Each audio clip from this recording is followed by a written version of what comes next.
Kolhapur sports असोसिएशनच्या football हंगाम केव्हापासून सुरू होणार याकडे फुटबॉल प्रेमींचं लक्ष लागून होतं.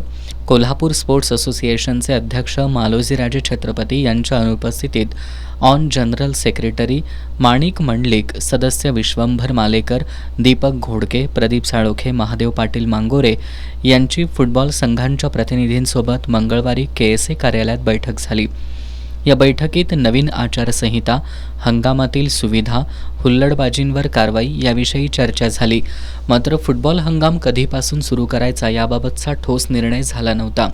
अखेर आज KSAकडून यंदाच्या फुटबॉल हंगामाची तारीख जाहीर करण्यात आली.